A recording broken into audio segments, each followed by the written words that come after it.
The Toledo Police Department just wrapped up its most recent Citizens Police Academy. That program offers the general public a 10-week course to see how officers are trained. The class details everything from detective work to proper handgun training, and our Michael Sandlin was one of the recent graduates from that 10-week-long course. Michael, you took us through the first 5 weeks in the last hour. What else led up to graduation?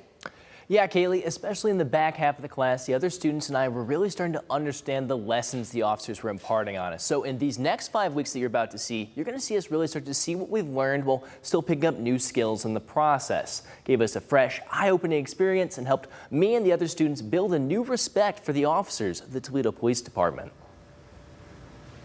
It's the 6th week of the Citizens Police Academy, and this week we're learning from some of the department's most hardened operators, the SWAT team. When situations get bad, there's barricaded gunmen, there's a situation that's a little higher risk, that's when we get called in. Their armor, designed to stop bullets, is even heavier than you would expect, and much of their gear, which they showed us outside, is designed to bust through doors. So we got another hands-on opportunity. This time to swing around a battering ram. And once again, these two ladies were the first to volunteer. Go on 3, ready? So, yeah. 1, we're gonna do it? Yeah. 2, and on 3. Yeah! The week after, we were visited by the Vice and Narcotics Unit, aka Human Trafficking and Drugs.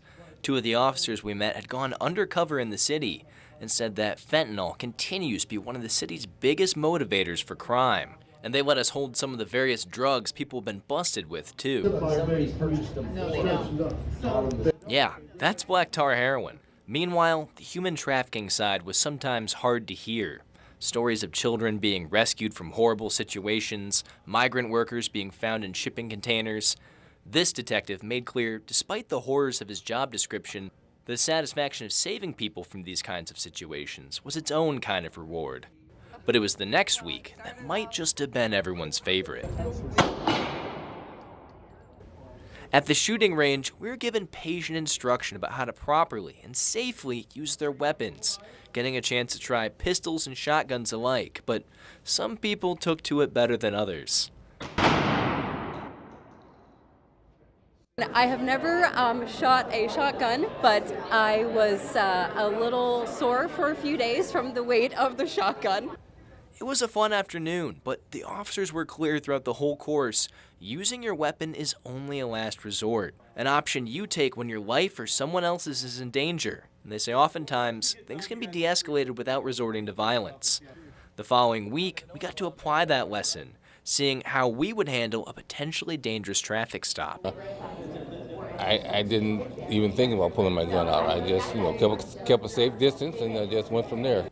And before we knew it, the 10 weeks were over, and Chief Trenley was handing us our diplomas. While our time with the police department was over, the lessons learned have left a permanent impression. Would you recommend this to other people? Oh, absolutely. Yeah.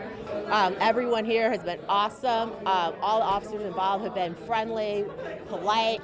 You think that our policemen and women, they go out there, yes, they put their lives on the line, but there's so much more.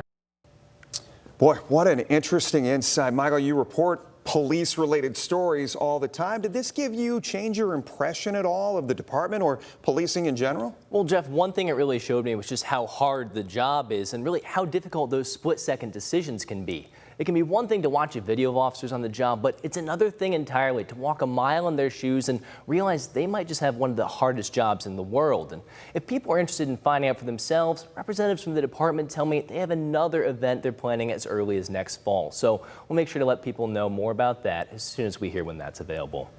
All right, great job, Michael. Looks like you learned a lot. Thanks, Kaylee.